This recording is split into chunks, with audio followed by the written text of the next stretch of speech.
Hello, travelers. This is Steve from First Time Travelers, and I want to start out this next video basically saying how much we really appreciate all the likes of our videos and most certainly the subscribers subscribing to our channel. We're going to take a little bit of a change in how we do things with our videos, and we're going to cover something that I think most of you have noticed, and if you haven't, we need to talk about. And that is, I'm sure you've seen in the other videos how we've talked about Lisa having Parkinson's. That being said, there are certain accommodations that we all need to, as we get older, make for mobility. And in our videos, we have brought to light many different things that mobility has to be addressed for Lisa. So with that, this video is titled Traveling with Parkinson's, but this is Lisa's edition. This is not something where you need to write it in stone for every person. This is Lisa and how we've addressed things, and we hope that you can use some of her suggestions. So this one is for Lisa and all of you that have mobility considerations. Thank you.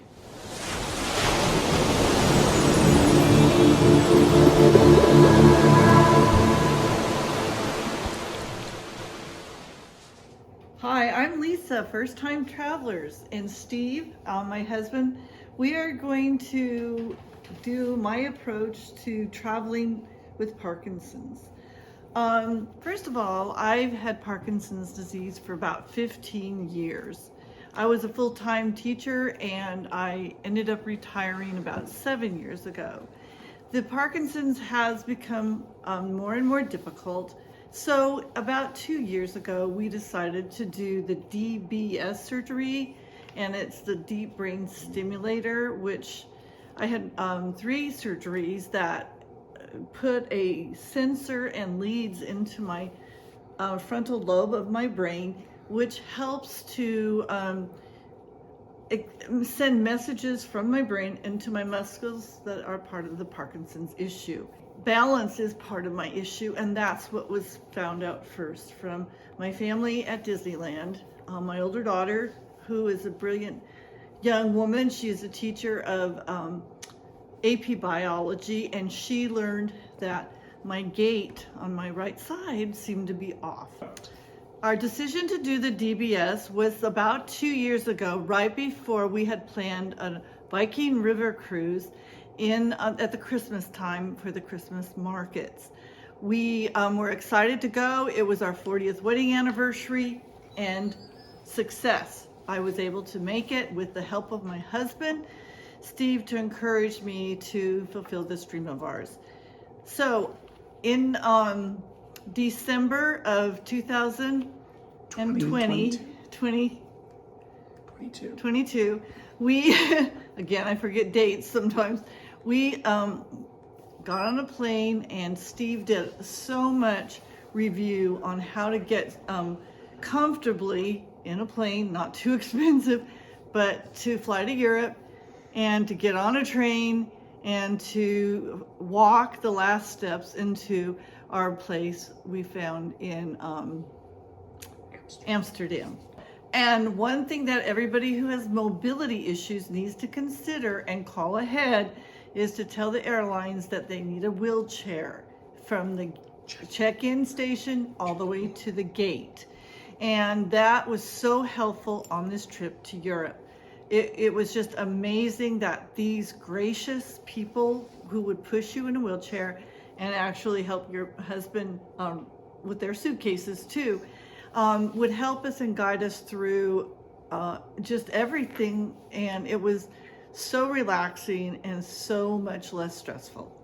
Okay, so some of the things that I needed to facilitate my success in the airport part of the travel were items that Steve was able to purchase for me. One was my handy foldable Big Alex cane, and it has the 4-cushion bottom to it, and those little suction cups just stuck to the icy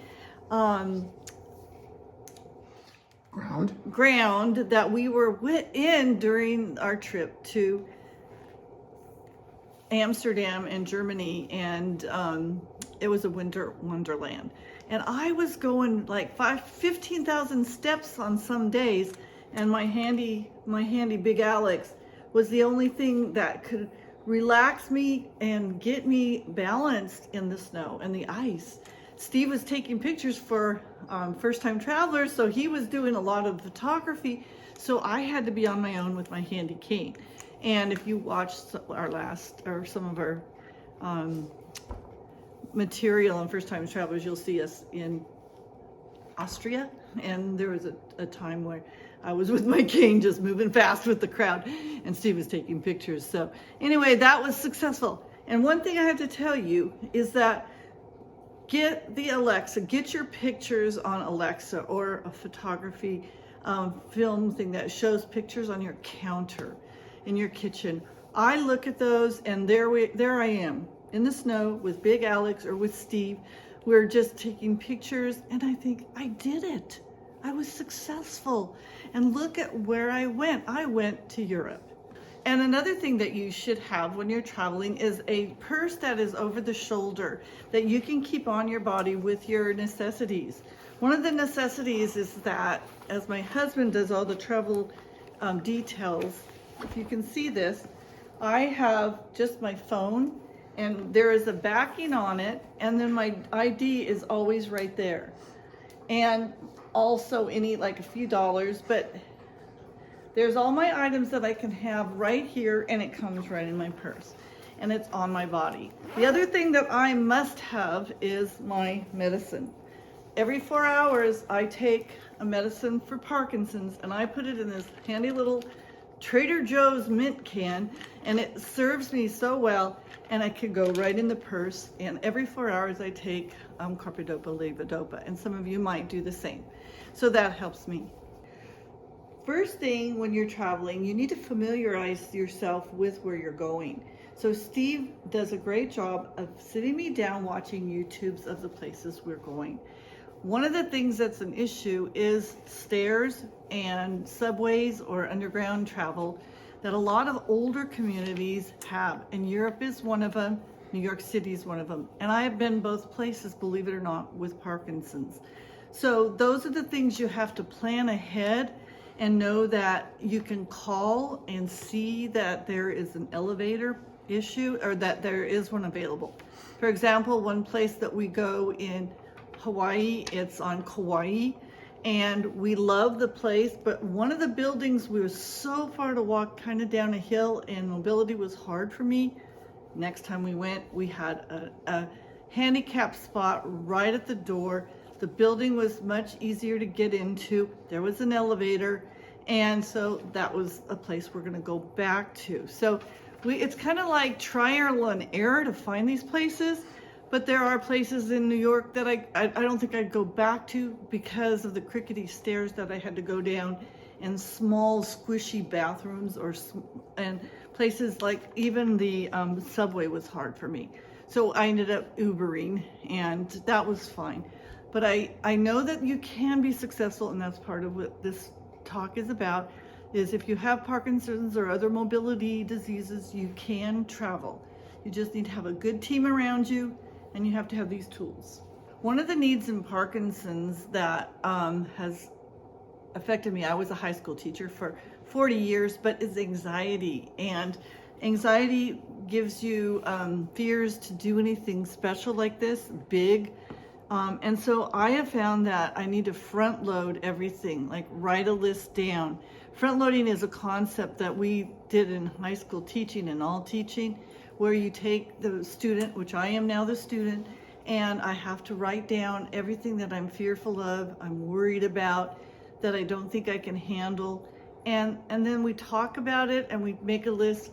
My husband researches it online and says, hey, we found a hotel that has this. Hey, we found a car that can get us there, and it'll be easier for you. One of the things that when we go to the on these travel trips, and it's just Steve and I, we went in May to Maui and Kauai last year, and is to return the car, and then I have the luggage. So we found a way, and Maui's been great, thank you Maui,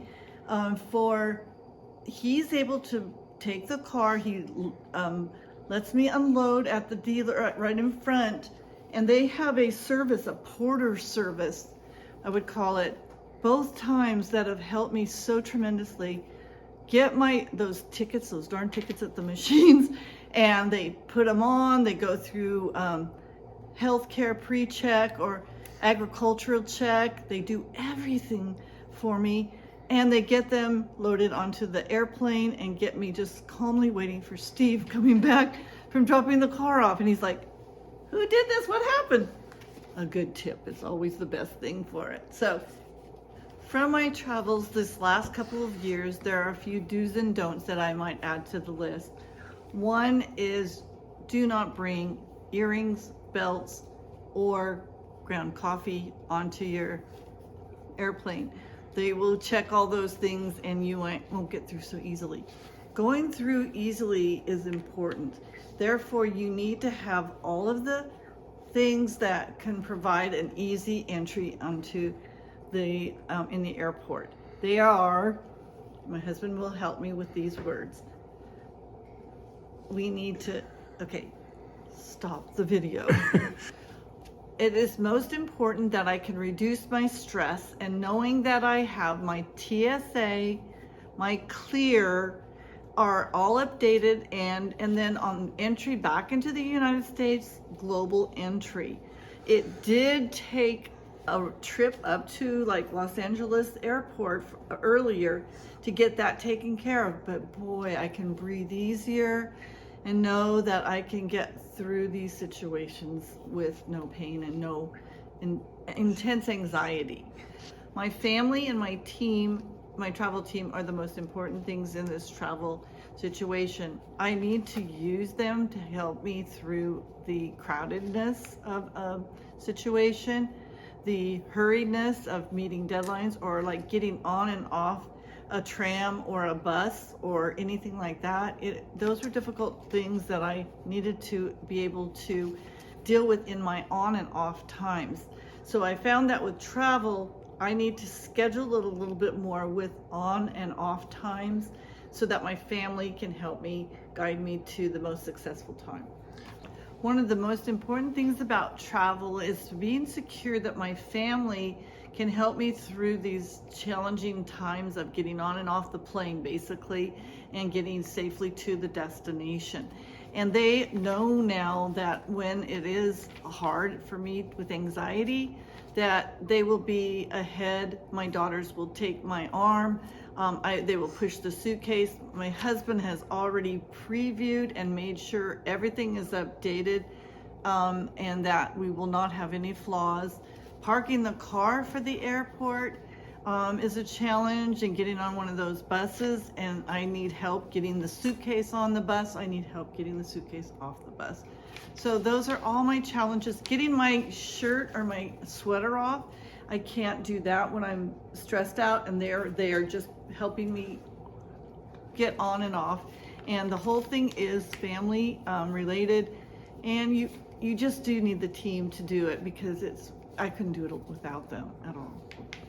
And another thing, if you are dealing with Parkinson's, there is something called on and off times, and the medications are, when you're on them, you feel good, you feel steady. When it's the medications like mine are every 4 hours, I now need to kind of do it every 3 hours if I'm traveling, and therefore I have to adjust to the off times. Otherwise I will go into a terrible deep panic mode, and panic modes are not good when you travel. So that's important, that you need to tell your family that. For example, for me, I have bad knees and calves and shaky with my balance. And that's when I'm on my off time. Those things are affected by it, and I feel like I can't conquer. And I want to be able to conquer the needs of travel. I am actually going into an off time right now, and I need to express this to my family because they don't know. So my daughter has set up an alarm system on my phone, and now each one of my family members knows when my alarm goes off that I need medication, and I'm kind of kooky. In closing, I just want you to know that traveling with mobility issues is going to be part of Parkinson's or other diseases that have this, but you should not be afraid to travel. You need to know that there are safety things on boats. There are people that can travel with stand-up walkers and wheelchairs. I, for myself, use a cane. And I just know that you can do this and that it's a positive thing in your life. And I think that travel is awesome. So thank you for listening. And if you have any positive questions, I can try to answer those. And for Steve and I, happy travels. Okay, well, that was an incredible story from Lisa. We sure hope that you did take something positive away from her story.